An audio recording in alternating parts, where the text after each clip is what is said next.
The movie begins with a man named Steve, narrating his story. As a child in the 80s, he yearned for the mines, but children were forbidden from entering the mines. As an adult, he abandoned his dead-end job to finally explore the mines. When he finally gained access to the mines, he stumbled upon the Orb of Dominance. By putting them together, Steve entered the Overworld, a place where he was able to build his own home from materials he picked up. He also found an angry wolf called Dennis, which he befriended, and it became his loyal companion. With Dennis by his side, his confidence increased, and together, they built endless masterpieces. Everything was going okay for Steve and his life was really perfect, but one day, Steve comes across a strange ruins. He completes the missing parts of the ruins, and he finds out that he has just opened a portal to a whole different dimension. This place is called the Nether. There was actually no joy or creativity at all in this place. It is the home to the ruthless Piglins, led by the wicked sorceress called Malgasa, who previously had aspirations to be a performer, until her dad and the other Piglins crushed her dreams, so she became evil. She steals the orb from Steve, and plans to use it to bring an eternal darkness across Overworld, since the Piglins cannot step into the light. Steve and Dennis stole back the orb. While Steve is captured again, he sent Dennis to run away with the orb to the real world to keep the orb and crystal far away, where the Piglins won't be able to find it again. In the present day, Garrett the Garbage Man is a former video game champion who operates a store that sells nostalgic goods, but he is stuck in his glory days and is in danger of being evicted. He goes to a storage auction held by his friend Daryl to try and get an Atari Cosmos console that might help him out financially. Garrett is angry to discover that there's no console in there, but it's just the orb and crystal inside the box, and he has a breakdown in front of the others.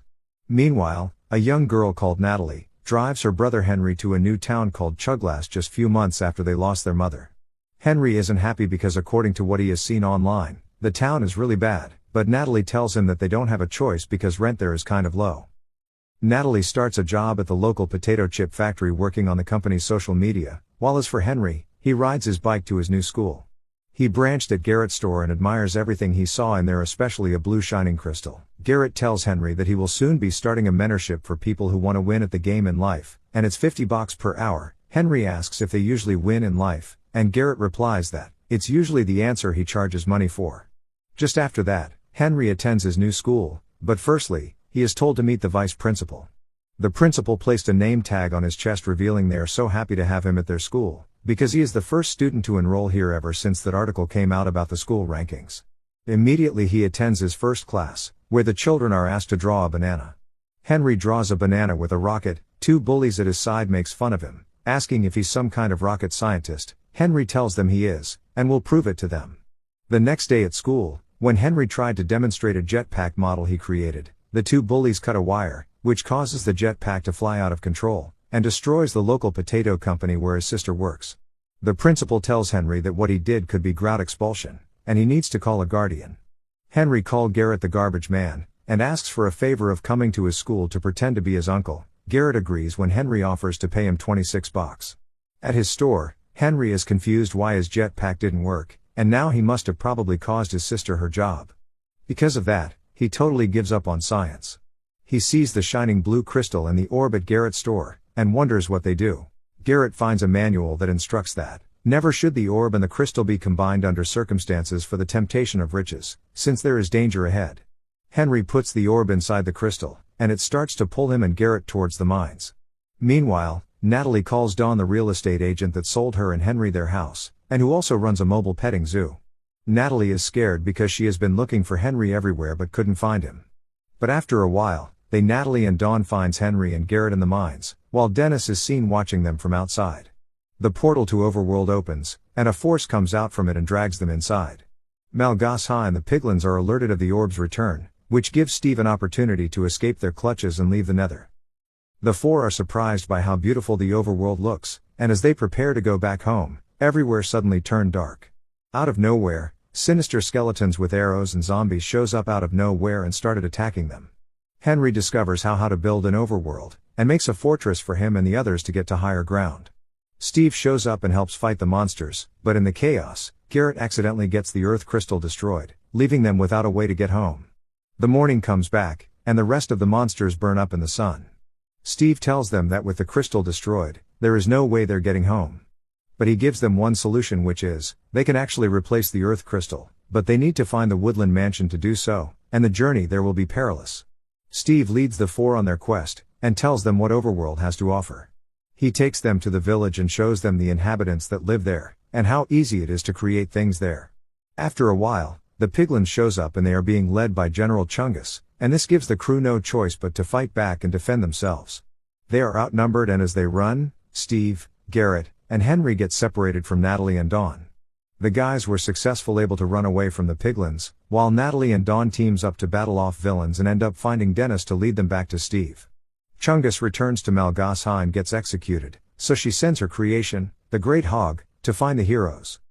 Steve, Garrett, and Henry were successfully able to arrive at the cave, where Garrett attempted to get Steve to show him where the riches of Overworld are. Steve takes him to the diamond mines, but Henry is furious with Garrett, realizing he is the most greedy human he has ever met. The Great Hog sent by Malgasa shows up to kill them, but they manage to run into a mine cart and use creepers, those walking green things, to smack around so they blow up. The three escape just as the Great Hog gets blown up in the explosion. Meanwhile, in the real world, one of the villagers, called Nitwit, gets lost when he steps out of Overworld through the portal. Marlene mistakenly hits him in the road with her car. She apologized but wonders why he looks so different with big head. To make it up to him, she invites him out to dinner. Although he doesn't respond with English, Marlene finds him to be so funny and finds herself falling for Nitwit. Meanwhile, Steve, Garrett, and Henry arrived at the Woodland Mansion. Steve and Garrett cause a distraction by singing a song, so Henry can find the Earth Crystal. He is found by an Enderman, a creepy teleporting creature that tries to make Henry fail by projecting Steve, Garrett, and Natalie saying mean things to him. Meanwhile, Steve and Garrett have to win a duel with a little Frankenstein monster riding a chicken before they can flee. Henry makes use his sword to fight the Enderman, and after it is killed, Henry gets an Ender Pearl, which can teleport the user to wherever they launch it. As they are leaving, the heroes are found by Malgasa and her forces. She gets the orb back while the other Piglins attack the heroes. Steve and Henry make it onto a hot air balloon while Garrett stays behind to fight the Piglins and is seemingly killed when their supply of TNT blows up the bridge. Steve and Henry are blown away and crashed. Steve and Henry are revived from unconsciousness and realize they were saved by Dawn, Natalie, and Dennis. They cry about Garrett's sacrifice before getting themselves ready to fight back against Malgasa. The sorceress uses the orb to cast darkness across Overworld, allowing the monsters to attack as they please. The group lead an army of iron golems to battle Malgasa and the Piglins. Henry tries to make his way up to the top of her tower to get back the orb, but Malgasa sends her powers towards the tower and sends Henry falling. He is saved by Garrett, who is alive and comes riding in on his hot air balloon. Together, the group destroy the tower and took back the orb. The creatures all start to melt and wither away. Malgasa makes two final pitiful attempts at pulling a sneak attack on Steve, until she finally just dies. The portal to the real world has been restored once again. The heroes say goodbye, but Steve decides to stay back since he feels there is nothing the real world has to offer him. Natalie counters that maybe he has things to offer the real world. Steve changes his mind and ends up following them. Just as the movie ends, we're hear a narrative where Steve talks about how the heroes are doing now. With Steve's help, Garrett was able to rescue his store and create a new arcade game, which has become famous with the kids in town. Dawn uses Dennis and other Overworld animals to help boost her petting zoo business. Natalie has started a self-defense course for kids based on how she learned to fight in Overworld. Henry fixed up his jetpack and is now more popular with his classmates. Steve and the other heroes then have a party at Garrett's store. And that was how the movie ended. Thank you for watching, guys. If you love movies, please subscribe to this channel and keep watching. Bye.